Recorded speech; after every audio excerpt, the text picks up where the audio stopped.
जैसे ताज में, ओबराय में या और बहुत सारे होटल हैं, उनमें जॉब है या कोई मैनेजर की पोस्ट पे है, ऐसा कुछ बच्चे निकले यहाँ से? बहुत अभी 4-5 साल का समय है, उसको बहुत ही सुनहरी और अच्छा समय है for any graduate who pass out from IHMs. So no other country has this big culture. India की marriages को तो foreign के every foreigner wish that he should get opportunity to see Indian wedding. जैसे ताज में, ओबराय में या और बहुत सारे होटल हैं, उनमें जॉब है या कोई मैनेजर की पोस्ट पे है, ऐसा कुछ बच्चे निकले यहाँ से? उसके लिए जो होटल मैनेजमेंट का ग्रेजुएट जितना कंट्रीब्यूट कर सकता है, वो no other candidate with different kind of education can provide that comfort to a hospital.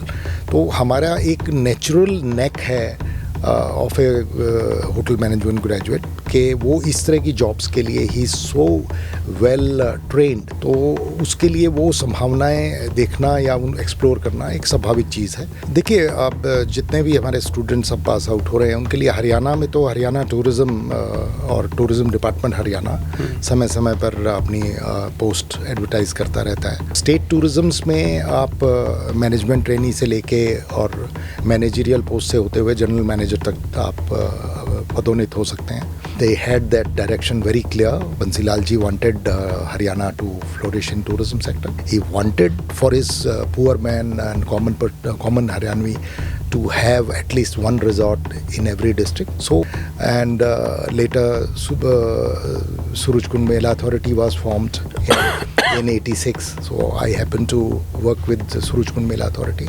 It is all because of his vision. So no other name, it is Bansilal.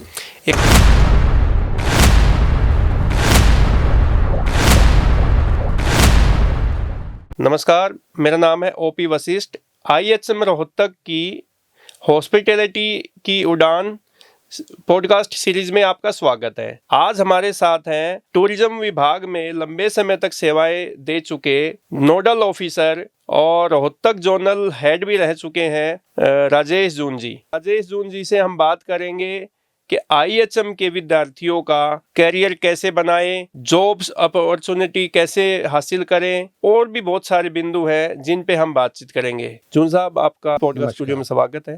Thank you. अच्छा sir, ये बताइए, जैसे IHM है हरियाणा में 5 है, हम बात करेंगे रोहतक में बैठे हैं तो रोहतक के IHM की बात करेंगे जो तिलियार लेक के पास में है. तो यहाँ के जो बच्चे हैं, जो ग्रेजुएट्स यहाँ से निकलेंगे, उनके लिए कौन सा सेक्टर ऐसा है कि जहाँ पे वो जॉब अपॉर्चुनिटीज उनके लिए बन सकती है? देखिए, हॉस्पिटैलिटी सेक्टर में जो IHM के बच्चे पास आउट होते हैं, उसमें जो 3 ईयर डिग्री करके पास आउट होते हैं, उनके लिए बहुत इमेंस पोटेंशियल है, जॉब अपॉर्चुनिटीज़ हैं, और गवर्नमेंट और प्राइवेट सेक्टर में बहुत सारी ओपनिंग्स हैं. और जैसे कि बहुत सारे लोगों को पहले ऐसा लगता था कि सिर्फ जो IHM ग्रेजुएट्स हैं उनके लिए ओपनिंग्स सिर्फ टूरिज़्म सेक्टर में या होटल इंडस्ट्री में है, ऐसा नहीं है. उसके अलावा मल्टीनेशनल्स में, कॉरपोरेट्स में, सिविल एविएशन में, पोर्ट ट्रस्ट में, और यूनिवर्सिटीज़ में, एजुकेशनल इंस्टीट्यूशंस में, हॉस्पिटल्स में, हर तरह के जो ऑर्गेनाइजेशंस हैं उसमें हॉस्पिटैलिटी का एक बहुत बड़ा रोल है. फ्रंट डेस्क मैनेजमेंट का, बैक एंड सपोर्ट का बहुत बड़ा रोल है जी. आपने आजकल देखा होगा, जो भी जितने भी बड़े बड़े हॉस्पिटल्स हैं, कॉरपोरेट लेवल के हॉस्पिटल्स हैं, उसके अंदर गेस्ट के लिए जो उनकी सेटिस्फैक्शन के लिए और गेस्ट की लाइजनिंग के लिए, उनसे डे टू डे इंटरेक्ट करने के लिए पूरा एक विभाग बनाया जाता है, जिसमें हमारे IHMs के जो स्टूडेंट्स हैं, पास आउट्स हैं, उनके लिए बहुत बड़ी अपॉर्चुनिटीज़ हैं. और उसमें सुपरवाइजरी जॉब से लेके जनरल मैनेजर तक बहुत हाईली पेड जॉब्स हैं पोटेंशियल वाइज. तो बहुत बड़ा एक डोमेन है होटल मैनेजमेंट ग्रेजुएट्स के लिए.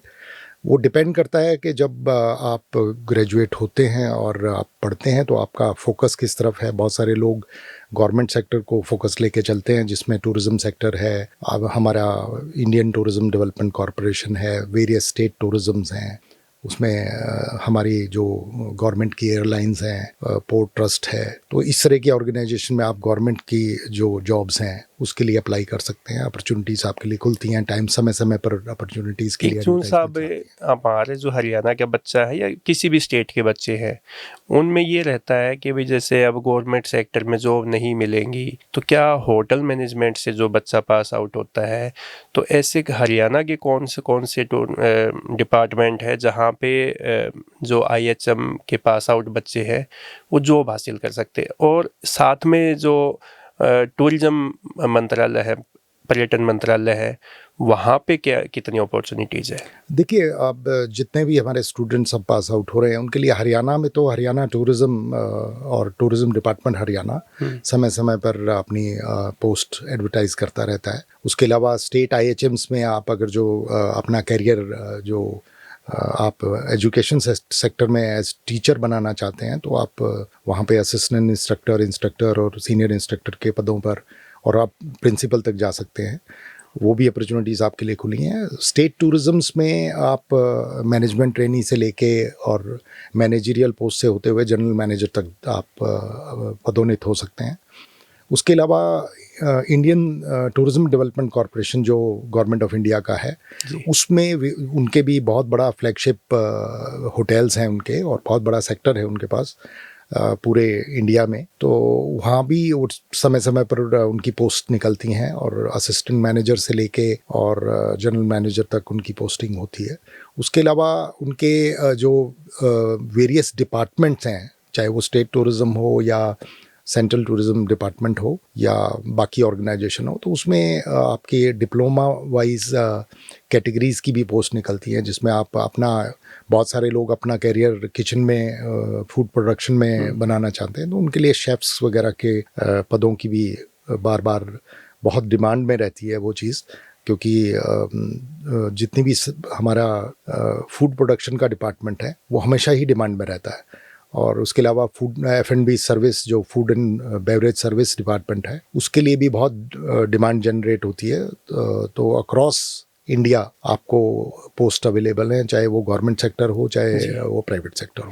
अच्छा, डिफेंस में और जैसे अर्धसैनिक के जो बल होते हैं, क्या वहाँ पे उन डिपार्टमेंटों में भी जॉब मिल सकती है? देखिए, अर्धसैनिक और जो हमारे आर्म्ड फोर्सेस हैं उसमें आप, क्योंकि जो होटल मैनेजमेंट की डिग्री है वो अपने आप में आपको एक बहुत, मैं तो ये कहूँगा कि बहुत ही एक होलिस्टिक एजुकेशन मानी जाती है, जिसमें आपको ट्रेन किया जाता है। आपका मेंटल लेवल, आपका जो attitude towards taking up a job, आपकी पर्सनैलिटी डेवलपमेंट, आपकी पर्सनल हाइजीन, आपकी जो वॉइस कमांड, इन सब चीज़ों पे आपको बहुत फाइन ट्यून किया जाता है, बहुत उस चीज़ पे काम किया जाता है किसी भी होटल मैनेजमेंट इंस्टीट्यूशन में। तो जब hotel management graduate pass out होता है, तो पास आउट होने के बाद उसके पास ही always becomes a better placed person for any kind of job,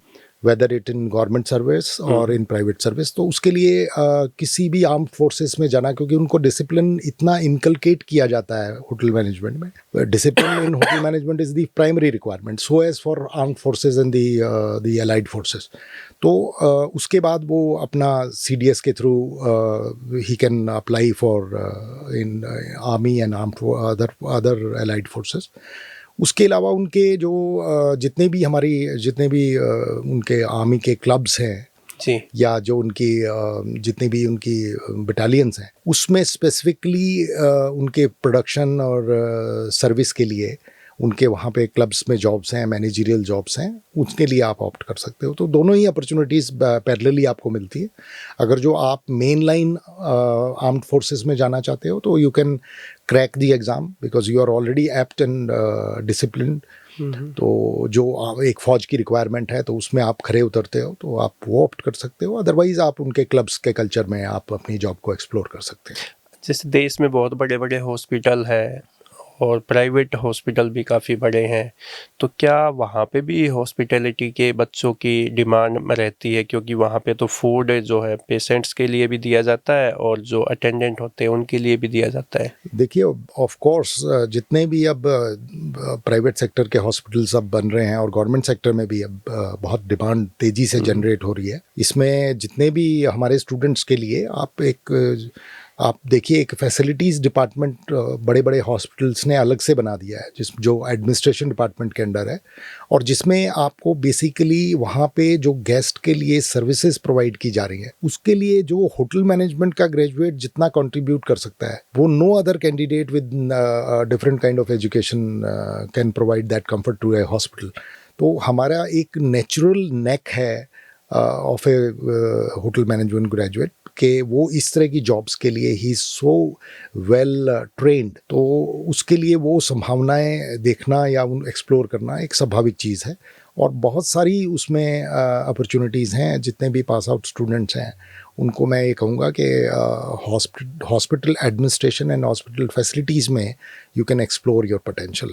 पहले देश में हम देखते थे कि जैसे हिमाचल में घूमने चले गए, उत्तराखंड में चले गए, कश्मीर में चले गए, लेकिन अभी आप देखोगे देश में काफ़ी ऐसे धार्मिक पर्यटन जो स्थल हैं वो उभर कर सामने आए हैं। तो वहाँ पे जो हमारे IHM के जो स्टूडेंट हैं या ग्रेजुएट्स हैं, तो उनके लिए वहाँ पे भी कोई अपॉर्चुनिटीज़ निकल सकती है? देखिए, कोई भी आप ये देखिए कि अगर जो कोई भी नया सेक्टर या पोटेंशियल हमारा क्रिएट होता है, चाहे वो पिलग्रिम टूरिज़्म हो या चाहे हिल टूरिज़्म हो या वो डेजर्ट टूरिज़्म हो या वो सी टूरिज़्म हो, जहाँ भी एक नया आपको एक टूरिज़्म इंफ्रास्ट्रक्चर बिल्ड होता है, जैसे अभी यूपी में आप देखिए डिफरेंट कॉरिडोर्स पे काम चल रहा है, बहुत अच्छा गवर्नमेंट ने उत्तर प्रदेश और मध्य प्रदेश और इन स्टेट्स में जो पिलग्रिम टूरिज़्म है उस पर बहुत ज़्यादा काम हो रहा है। तो जहाँ भी इस तरह का इंफ्रास्ट्रक्चर डेवलपमेंट होता है तो इमीडिएट रिक्वायरमेंट हॉस्पिटैलिटी के जो ग्रेजुएट्स हैं उनकी होती है, क्योंकि नए नए होटल्स बनेंगे, नई वहाँ पे जो अलाइड सर्विसेज के लिए रिक्वायरमेंट रहेगी, तो those jobs are well suited to the IHM graduates. तो मैं ये मानता हूँ कि आगे आने वाला जो अभी 4-5 साल का समय है उसको बहुत ही सुनहरी और अच्छा समय है for any graduate who pass out from IHMs, and he can explore his potential in various sectors like pilgrim tourism. जैसे हमने हॉस्पिटल की बात की, हमने होटल इंडस्ट्री की बात की, डिपार्टमेंट्स की हमने की, गवर्नमेंट और प्राइवेट की, तो क्या ये जैसे एविएशन में भी एक बहुत बड़ा सेक्टर है, तो वहाँ पे भी हमारे बच्चों के लिए कितनी अपॉर्चुनिटीज़ है कि वो हमारे बच्चे क्या वहाँ पे करियर बना सकते हैं? देखिए, बिल्कुल सही पूछा आपने, और मैं ये बताना चाहूँगा कि एविएशन सेक्टर में, क्योंकि देखिए कुछ सेक्टर्स ऐसे हैं जो फिनोमिनली एक्सपेंड कर रहे हैं। कभी पहले जो लोग हम सोचते नहीं थे कि हम फ्लाई करेंगे, अब हमारे flying is well with in range, तो एक आम नागरिक भी अब फ्लाई करना चाहता है। तो नंबर ऑफ़ फ्लाइट्स बढ़ती जा रही हैं, नए नंबर ऑफ़ एयरपोर्ट्स आपने देखा होगा आप वेरियस स्टेट्स के अंदर इंडिया में, वो बहुत बढ़ते जा रहे हैं। तो अब नए एयरपोर्ट्स आ रहे हैं, नई एयरलाइंस सब लॉन्च हो रही हैं। तो उसके अंदर आप 3 तरह की जो सर्विसेज हैं जो किसी भी होटल मैनेजमेंट ग्रेजुएट के लिए ओपन रहती हैं। एक तो उनका ग्राउंड स्टाफ, जो बेसलाइन स्टाफ जिसको बोलते हैं, उसके लिए आप अप्लाई कर सकते हैं, ग्राउंड स्टाफ के लिए। उसके अलावा केबिन क्रू के लिए आप अप्लाई कर सकते हैं, और उसके लिए स्पेसिफिक अगर जो मापदंड आपका बिल्ट और हाइट अगर जो वेल सूटेड है उससे, तो आप केबिन क्रू के लिए ट्राई कर सकते हैं। और उसके अलावा उनका जो एक गेस्ट सपोर्ट सर्विसेज है, जो हर एयरलाइंस को अब मैंडेटरी रिक्वायरमेंट है, जो जब भी जहाँ से भी वो फ्लाई करते हैं, ऑपरेट करते हैं, वहाँ पे उनको अपना एक फ्लीट रखना पड़ता है। उसके लिए भी होटल मैनेजमेंट ग्रेजुएट जो है वो सूटेबल है for those kind of jobs. तो वो अपॉर्चुनिटी बहुत बढ़िया अपॉर्चुनिटी है, क्योंकि उसमें पैकेजेस वगैरह भी compare to other industries, other sectors ज़्यादा हैं। तो कोई भी होटल मैनेजमेंट ग्रेजुएट उसको एक्सप्लोर कर सकता है। जैसे आप तो ये जो फरीदाबाद में सूरजकुंड क्राफ्ट मेला लगता है, लंबे समय से लगता है, आप तो वहाँ के लंबे समय से नोडल ऑफिसर भी रहे हैं, तो इससे बच्चे क्या सीख सकते हैं और बच्चे वहाँ से सीख के अपना करियर कैसे बना सकते हैं? जॉब्स अपॉर्चुनिटीज़ के लिए जैसे रास्ते खुलते ही हैं, तो एक्सपोज़र मिलता है इन चीज़ों से, तो और बेहतर क्या हो सकता है? बच्चे वहाँ पे क्या सीख सकते हैं और बच्चों की वहाँ पे क्या सेवाएं भी ली जा सकती है, क्योंकि ये तो सरकारी डिपार्टमेंट का कार्यक्रम है। देखिए, आपने बहुत अच्छा प्रश्न पूछा है और मैं ये जितने भी हमारे बडिंग प्रोफेशनल्स हैं होटल मैनेजमेंट और टूरिज्म इंडस्ट्री के, उनको ये बताना चाहूँगा कि जो फेयर्स एंड फेस्टिवल जो उनकी ऑर्गेनाइजेशन है या उनको एक्सपेंड करने के लिए जो हम काम कर सकते हैं, उसके लिए ये आप देखें कि एक बहुत इंटरेस्टिंग फील्ड है. I was associated with, I was working in Haryana tourism, and additionally I was associated with the Surajkund Mela Authority. So though these are two different entities, but I was assigned this responsibility of nodal officer, and which I was there for 16 years. तो उसमें मुझे सीखने का बहुत मौका मिला. Confidence आपको बहुत आता है. और देखिए, आप कोई भी ऑर्गेनाइजेशन जो या कोई भी होटल या कोई टूरिज्म इंडस्ट्री या कोई क्लब, वो आपको एक बेसिक सेटअप मिलता है. तो आप एक सेटअप में जाके उसको फाइन ट्यून करना चाहते हैं, उसको इम्प्रूव करना चाहते हैं बाय योर परफॉर्मेंस. वो एक डिफरेंट सेक्टर है. लेकिन जो फेयर्स फेस्टिवल वाला सेक्टर है, वो जीरो से स्टार्ट करके आपको ऑन वन फाइन डे आपको वो ग्राउंड तैयार करना होता है. तो वो एक डिफरेंट किस्म का चैलेंज है. लेकिन मैं ये कहूँगा कि अगर जो आपको वो चैलेंज आता है, तो आप इवेंट्स का सेक्टर, अगर जो इस तरह के फेयर्स फेस्टिवल में जो बच्चे हमारे पास ट्रेनिंग के लिए आते हैं वेरियस IHMs के, और वहाँ पे डिफरेंट रिस्पॉन्सिबिलिटीज़ के लिए उनको ट्रेन किया जाता है, तो अगर जो उसमें उनका इंटरेस्ट है, तो एक सेक्टर बहुत ही ज़्यादा पॉपुलर है आजकल, वो है इवेंट्स का सेक्टर. इवेंट्स, चाहे वो मैरिजेस हों, चाहे वो कन्वेंशंस हों, चाहे वो मीटिंग्स हों, तो उसके लिए अगर जो आप मेंटली तैयार हैं उस सेक्टर में काम करने के लिए, तो स्काई इज़ द लिमिट. क्योंकि आप ये देखिए कि इंडिया में बिग फैट वेडिंग्स का, बिग इवेंट्स का एक कल्चर है. So no other country has this big culture. India की मैरिजेस को तो फॉरेन के every foreigner wish that he should get opportunity to see Indian wedding with bare eyes. तो इतनी पॉपुलर जो हमारे एक रिच कल्चर है ऑफ मैरिजेस एंड इवेंट्स, उसमें अगर जो आप काम करना चाहते हैं, तो आप इस सेक्टर में आप देखिए करोड़ों रुपए का कारोबार जो है एक सीज़न में होता है. तो आप अगर जो उस सेक्टर का पार्ट बनते हैं and you start a event, once you take some kind of experience in the field by working in melas like Surajkund Mela or any other Mango Mela or any other Mela of that magnitude, तो उससे आपको confidence build होता है. आपको ये पता लगता है कि डिफरेंट माइक्रो मैनेजमेंट इन चीज़ों की कैसे होती है. धीरे धीरे आप उन तरह के इवेंट्स में काम करना शुरू करते हैं, और one fine day you can start your own event company. तो आप वो सर्विसेज दे सकते हैं, और उसमें आपका इनकम लेवल जो है वो मैनी फोल्ड बढ़ जाता है, और अपॉर्चुनिटी टू प्रॉस्पर आपकी मैनी फोल्ड बढ़ती है. एक सर देखते हैं, जैसे ना टूरिज्म डिपार्टमेंट में ऐसा कहते हैं कि मैन पावर नहीं है, रोना रोते हैं सब लोग, डिपार्टमेंट्स भी. तो जो IHM है, रोहतक भी है और भी हरियाणा में 3-4 और IHM है, तो उन बच्चों को क्या इंटर्नशिप नहीं दे सकते कि ताकि वो बच्चे सीखें भी वहाँ पे और उनको कुछ अर्निंग भी हो जाए? देखिए, अभी भी मैं आपको ये बताना चाहूँगा थोड़ा सा, क्योंकि जब इस तरह के IHMs आपके पास होते हैं, तो ऑर्गेनाइजेशन थोड़ी सी ग्रीडी ज़रूर हो जाती हैं. मुझे कोट एंड कोट मैं आपको कहना चाहूँगा, क्योंकि जब हमें ये पता है कि हमारे पास एक पर्टिकुलर वर्कफोर्स हमेशा अवेलेबल है. Say in IHM Rohtak we have 140 students in one group. So almost 500 person of these students budding IHM graduates हमारे पास उपलब्ध हैं.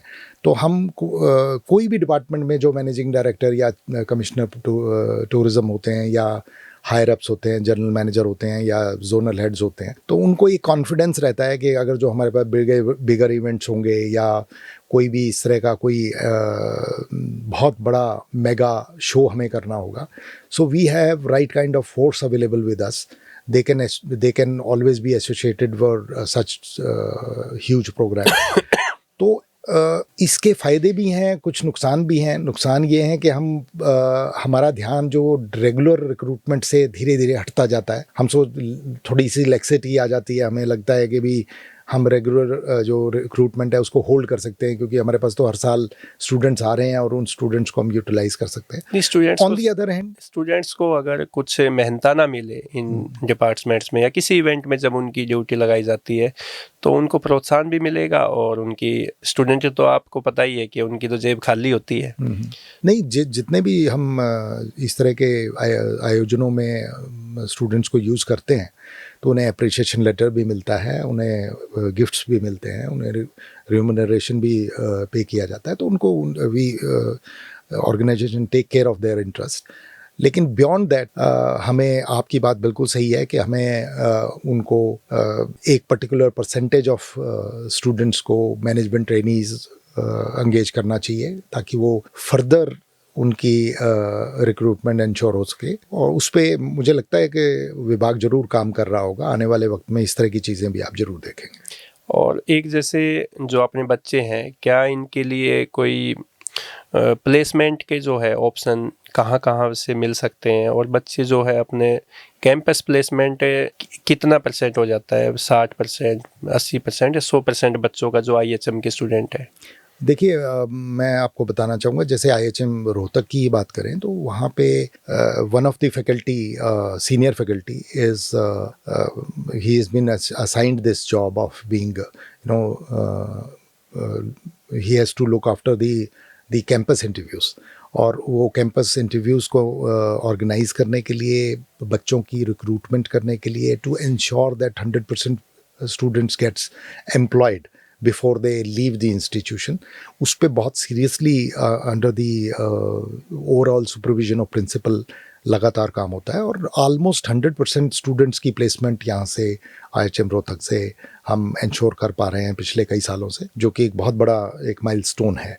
लेकिन उसमें देखिए, रिक्रूटमेंट, मैं ये जरूर कहना चाहूँगा कि रिक्रूटमेंट 100% इंश्योर करने के साथ भी tirelessly the principal and the faculty is working on it to further improve the packages for the students when they join various organisations. So ये एक हमेशा एक आप कहेंगे कि एक ऐसी दौड़ है जिसमें लगातार काम होना रिक्वायर्ड होता है। जब कोई भी कैंपस में वेरियस ऑर्गेनाइजेशंस आती हैं, उनका इंटरेस्ट होता है कि हम कम से कम पैकेजेस पे IHMs के स्टूडेंट्स को पिक करें और ग्रेजुअली उनको ट्रेन करके फिर उनके पैकेजेस बढ़ाएं। लेकिन फैकल्टी का और हमारी मैनेजमेंट का ये हमेशा रोल रहता है कि इनिशियल पैकेज जो उनको CTC ऑफ़र हो, वो एक रेस्पेक्टेबल CTC ऑफ़र हो, और उस पर बहुत अच्छा IHM रोहतक ने काम किया है। तो IHM रोहतक के कुछ ऐसे स्टूडेंट हैं जो कि अच्छे होटल में, जैसे ताज में, ओबराय में, या और बहुत सारे होटल हैं, उनमें जॉब है या कोई मैनेजर की पोस्ट पे है, ऐसा कुछ बच्चे निकले यहाँ से? बहुत सारे स्टूडेंट्स हैं इसमें। तो मैं there is a long list of that people are working abroad, they are working in multinationals, they have started their own startups and earning in millions. There are general managers, there are resident managers, there are senior managers. तो हर साल जो students pass हो रहे हैं उसमें, क्योंकि IHM एक पुराना इंस्टीट्यूशन है, तो जो शुरू के बैच के जो स्टूडेंट्स हैं वो ऑलमोस्ट उस लेवल पे, सीनियर मैनेजमेंट लेवल पे पहुंच चुके हैं, और उन्होंने बहुत एक्सेल किया है, and they have been associated with the institution for further helping the students obtain the same required level. तो there is a long list, not one or two, I may say. There are hundreds of students who have achieved tremendously in this career. तो बच्चे, जैसे ये तो हमने बात की jobs opportunities, career कैसे बनाए, क्या हमारे जो बच्चे हैं IHM के ग्रेजुएट्स हैं, वो स्टार्टअप की तरफ भी भागते हैं या जॉब के पीछे भागते हैं? देखिए, एक नेचुरल नेक जो बच्चे का होता है, जो पास आउट होता है, उसका नेचुरल नेक होता है कि मुझे जॉब मिल जाए, क्योंकि that is the first kind of security everybody looks for, and that is obvious. Parents भी, एज पेरेंट्स हम भी यही इंश्योर करना चाहते हैं कि बच्चा सबसे पहले जॉब ले ले, जॉब मिल जाए। लेकिन मैं इससे थोड़ा सा डिफ़र करता हूँ। आपके माध्यम से मैं बच्चों को कहना चाहता हूँ कि अगर जो बच्चे जिनका इंटरेस्ट स्टार्टअप में है, तो आप एक बहुत अच्छा विकल्प है स्टार्टअप को स्टार्ट करने का। और अगर जो आप अपने बिजनेस में एक्सेल कर सकते हैं, you have that knack, you have that patience, see चाहे वो जॉब हो, चाहे वो कोई भी काम करें, आपने देखा होगा बड़ी बड़ी इंडस्ट्रीज लगती हैं जिसमें करोड़ों रुपए की मशीनरीज लगती हैं। पहले 2-3 साल फैक्ट्री बनती है, उसके बाद साल 2 साल से एक्सपोर्ट होती है, मशीनें आती हैं और फिर वो इंस्टॉल होती हैं और तीसरे चौथे 5वें साल में आप प्रोडक्शन कर पाते हैं। तो आप with the same kind of culture, अगर जो हम ये सोचें कि आप कोई भी स्टार्टअप करना चाहते हैं तो आप ये कभी एक्सपेक्ट मत करें कि स्टार्टअप में ये पहले ही महीने आपको कुछ रिम्यूनरेशन मिलेगा। स्टार्टअप में आपको निस्वार्थ कंट्रीब्यूट करना होता है, टायरलेसली कंट्रीब्यूट करना होता है, initially for 2-3 years, then it gives you dividends. उसके बाद अगर जो आप में, if you have that patience, if you have that zeal to start a startup and work for it, उसके 2-3 साल के बाद sky is the limit।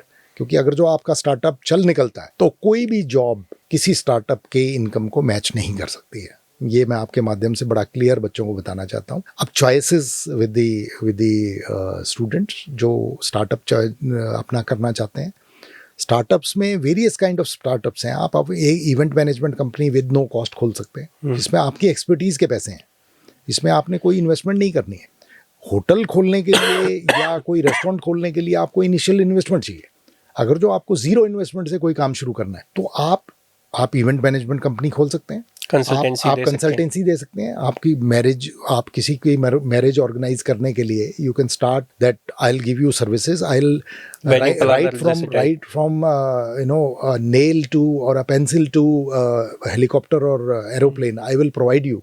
अगर जो आप में ये नेक है और आप ऐसा कर सकते हैं तो आपको जीरो कॉस्ट है, सिर्फ आपकी एक्सपर्टीज यूज होनी है। आपने सिर्फ आप उनको ये एक आउटरीच बढ़ानी है उनकी फैमिलीज की कि कौन सी चीज़ आपको कम पैसे में कहाँ से मिलेगी, कहाँ से उनको टेंट मिलेगा, कहाँ से उनको ब्यूटिशियन मिलेगी, कहाँ से उनको फ्लोरिस्ट मिलेगा, कहाँ से उनको कौन से वेन्यूज़ होंगे, किस वेन्यूज़ की क्या कॉस्ट होगी, कहाँ से बैंड मिलेगा, कहाँ से घोड़ी वाला मिलेगा। तो अगर जो उसके लिए आपका नेचुरल नेक है और you can start that kind of consultancy and the event management company, sky is the limit. I must say no job can match that. एक सर, आप जैसे लंबे समय से टूरिज्म डिपार्टमेंट में आपने सेवाएं दी है, तो हमारे कुछ स्टूडेंट भी और कुछ दर्शक भी ये भी आपसे जानना चाहेंगे कि जो हरियाणा में जो टूरिज्म है, हाईवे टूरिज्म के जो कॉम्प्लेक्स बने हुए हैं, ये किसकी देन है और ये आइडिया कैसे डेवलप हुआ? देखिए, बड़े क्लियरली बहुत सारे लोगों को ये पहले से ही पता है, आपके दर्शकों को मैं ये दोहराऊंगा, और ये एक ऐसे महान शख्स की देन है जिनको बंसीलाल जी के नाम से पहचाना जाता रहा। हरियाणा के विकास, वो he was the founder of he was the the force behind making Haryana what it is today। तो मैं तो 100% कंट्रीब्यूशन बंसीलाल जी का मानता हूँ। उन्होंने एक बहुत ही बेहतरीन, क्योंकि उनका इंटरेस्ट टूरिज्म को डेवलप करने का था, from zero to what he has created. Haryana में कोई टूरिज्म ऐसा नहीं है कि जो आप पहले से उसको सीनिक ब्यूटी को सेल कर सकते हैं। Everything is created, it is created by his team. So he had assigned this job to S.K. Mishra ji and Ashok Pava ji at that time in 80s, rather 70s. So when that team started working from zero, and I still remember when the Badkal Lake Tourist Resort and the Surajkund Tourist Resort were crafted out of what it is today. So there was nothing. There was nothing to showcase. But they had that direction very clear. Bansilal ji wanted Haryana to flourish in tourism sector. He wanted for his poor man and common Haryanvi to have at least one resort in every district. So he had that vision at that time. Today, most of the chief ministers, most of the higher tourism ministers and other higher ups, they have that vision today. But when you talk of 60s and 70s and 80s, having that vision and making it happen is a great initiative. I must salute today that what vision and what I am today because of Bansilal ji, because he created Haryana Tourism, and Haryana Tourism employed us, gave us the opportunity to work for Haryana Tourism so proudly. And later Suraj Kund Mela Authority was formed in 86. So I happened to work with the Suraj Kund Mela Authority. It is all because of his vision. So no other name, it is Bansilal. एक और interesting बात है कि जो जितने भी जो हरियाणा के जो टूरिज्म के कॉम्प्लेक्स बने, ये बर्ड्स के नाम पे क्यों रखे गए? ये किसका आइडिया था? इनिशियली जब बंसीलाल जी ने और उनकी टीम ने जब इनिशियली ये प्लान करना शुरू किया, तो in the initial discussions they wanted that X factor in tourism sector. They wanted something so catchy that we will take a trail of, whatever we create, we'll name it similarly. So क्योंकि हरियाणा जो है वो उस समय जिस तरह का एक वाइब्रेंट स्टेट था, अपकमिंग स्टेट था, तो it internally by the team it was decided that we will follow the culture of naming all the resorts by the name of bird. So this is how all the resorts of Haryana Tourism were named after the birds. जून साहब, आप जैसे tourism department में आपकी journey कैसे start हुई और कहाँ तक आप पहुँचे? देखिए, मैं 87 में मैंने हरियाणा टूरिज्म ज्वाइन किया था एज मैनेजमेंट ट्रेनी, और I have been promoted in 90 as the manager, और after working for various managerial posts then I was promoted as assistant general manager, and for the last 2 years of my career from 2022 to 24, before my retirement, I worked for Haryana Tourism as zonal head of Rohtak zone. So it was a long journey and very accomplished journey, very satisfactory journey. So beside that, I've been assigned additional responsibility of nodal officer of Suraj Kund Mela Authority by the then principal secretary, Mrs. Kesni Ananda Roda, who later resigned as the chief secretary, government of Haryana. And during that tenure, most of the officers, and they trusted me that I can deliver on both the posts. So it was very satisfying journey, and I really enjoyed working for Haryana Tourism and Suraj Kund Mela Authority for a long time. And today, what I can say is, what I am today, it is because of Haryana Tourism and Suraj Kund Mela Authority, and that's how I am known as Rajesh June. Thank you. तो doctor साहब, retirement के बाद क्या, क्योंकि आप जैसे जो काबिल ऑफिसर है वो घर बैठने वाले तो है नहीं, तो अभी क्या कर रहे हैं आप? I retired on 31st of July 2024, and from the very next day, 1st of August, I joined as Executive Director of A to Z Group of Companies, which is into the property management and facility management, fit out, furnishing. So it's a group of 4 companies. So I'm working there for the last more than 1 year, and it's a different experience. Now I'm working across the table. I am working for the private sector, but that's a different challenge. I'm enjoying that challenge as well, because initially Haryana Tourism and Suraj Kund Mela Authority gave me that confidence that I can deliver in any circumstances. So that's how I'm enjoying this job as well. तो जून साहब, आपने IHM Rohtak के जो graduates हैं उनके बारे में और उनके कैरियर अपॉर्चुनिटीज़ के बारे में काफ़ी चीज़ बताई, और आपने जो हॉस्पिटैलिटी डिपार्टमेंट है इसमें कैसे बच्चा जो है वो जॉब हासिल कर सकता है, कैसे स्वरोज़गार हासिल कर सकता है, और टूरिज़्म के बारे में भी आपने काफ़ी कुछ जानकारी दी। और मुझे लगता है कि जो हमारे जो दर्शक है या जो बच्चे सुन रहे हैं ये पॉडकास्ट, उनको काफ़ी फ़ायदा मिलेगा। आपने हमें समय दिया, आपका बहुत बहुत धन्यवाद। Thank you very much for giving me the opportunity, and I'm pleased if people see and we could promote education in tourism sector. That is the motive. Thank you very much. Thank